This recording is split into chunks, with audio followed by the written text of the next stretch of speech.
All right, back here on Inside Wrestling Radio, up to the interview section of the program. And back this week, we have Ostgard back in the house, and he was here last week. And we covered a lot of things about his early career. We talked about some things that led up to an incident that occurred in Hendersonville with Viper, and which, in my opinion, was an assault. I don't know how you look at it, Ostgard, but that's from everything I was told and from what I saw of it. You know, I don't know any other way to characterize it.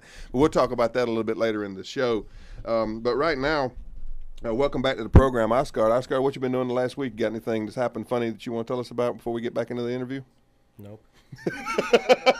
You're wearing the same clothes from last week. Will you calm down this week? You didn't bring your Rockstar energy drinks I got with? one. Oh, you do? Well, why are you wearing the same clothes? Well, you know. And why won't you tell me when you won the WCW Tag Team Championship? Stop beating around the bush. We've already talked about that. I'm calling you out. We've buried that bone, and then that thing's going away now. Well, you got to put sexual innuendo into this. Okay? Welcome back. I saw you looking at me when I bent over.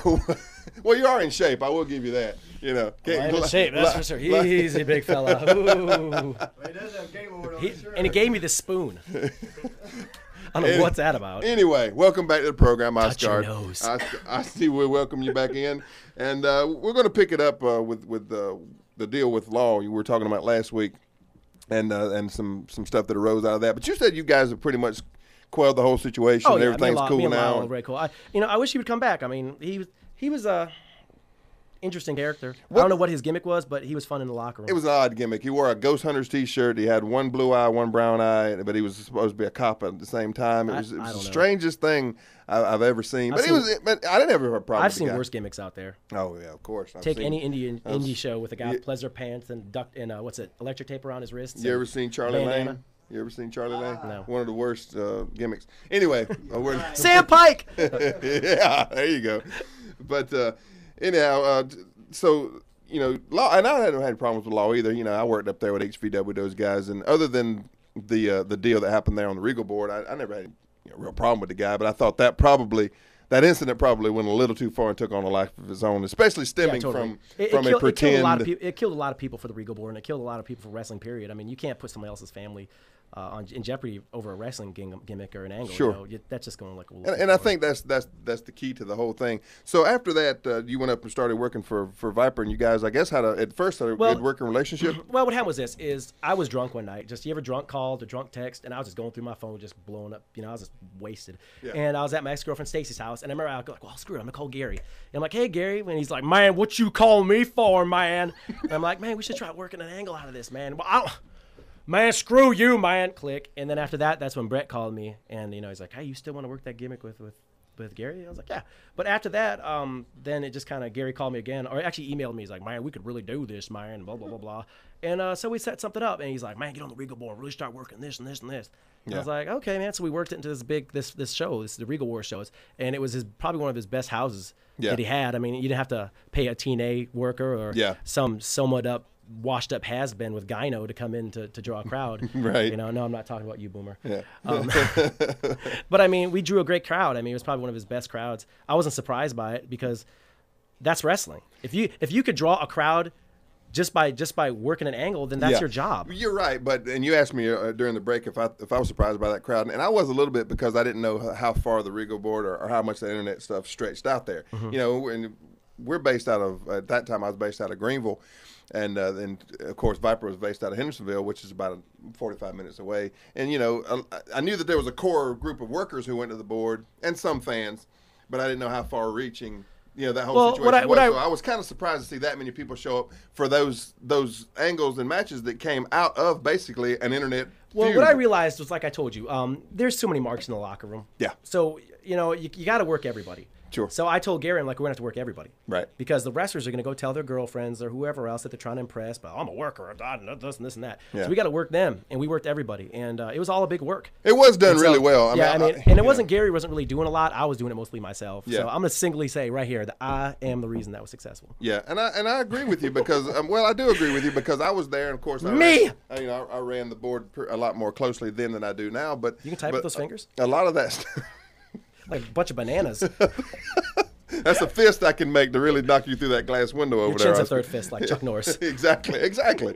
But a lot of that did stem from an internet situation. And to back up just a little bit, the actual Regal Wars show that was put on by Viper, pretty much every match stemmed from some kind of heat that happened there on the board. You know what I'm saying? But you did do a really good job in selling it as a shoot. Yeah, I remember the week before that, or actually 2 weeks before that, we did a contract signing. Gary's like, man, I want you to come out and put Mandy through a table and this, and that. And I was like, no, we can't do any of it. The only reason really I got involved with Gary seriously is because JD was there. JD Costello was just the man. Yeah. The dude's way cool. He's real fair, and he's just an honest dude. Yeah, I think so too. When he was there, I was like, okay, well, I'll come up there. But he wanted to do all this stuff. I'm like, Gary, we can't do that. Yeah. Because if we do that, people will see us working together, and they'll know it's a work. We can't touch each other at all. And he was just like, uh-huh. Yeah. What are you getting at, man? I'm like, this guy just doesn't get it. Yeah. You know? And there were some interesting things that happened leading up to that show where you would kind of go up there and make pictures of yourself in front of the building, laughing and stuff, which I thought was really genius. And it was hilarious to see that. And you would show up at shows up there just kind of unannounced. Yeah, 2 shows, and then they'd kick me out. And, but that was it. I mean, I remember that whole match I thought wasn't very good. Yeah. The match sucked. Me and Gary just don't jive. It's just, I like to work when I get in the ring. Yeah. And some people just like to do certain spots and then just kind of slough off and stall. Sure. Pain. Yeah. And so out of like a 5-star, I'd give it like a 1. I didn't think it was very good, but it was very successful for him. Yeah. Well, and he paid no one a dime. Yeah, I know. I was there. I was part of the show. I actually refereed you guys' match, and that match is actually online and on YouTube. I think you can just go in and punch your name in. Please don't watch it on YouTube, and you can see. Don't watch but there was a good spot in there where you went through the table. Oh, I thought you were talking about when I got powerbombed by you. When you 2 guys were keeping the give of the ring down since you guys were so big, and I just kind of pretty much got thrown through the. Yeah, it was a good bomb. I enjoyed it. Oh, I know you did. You like my crotch in your face. Great regal bomb. Smell my crotch. Very much destroyed Ostgard at that particular time. Yeah. But I think adios mios. But I like the table spot you done. And you guys actually worked together well in that particular match, and I don't think there was any problem come out of that match. What the problem was after that. All right. Well, what happened after that was JD wanted me to keep coming up. First of all, I didn't want to go over. I wanted to go under. But he was like, man, I'm going to put you over. And I was like, okay, that's cool, whatever. I'm just down with anything. But that kind of made me had to come back. And I remember I came back, and I worked with Aaron, who I think is a phenomenal worker.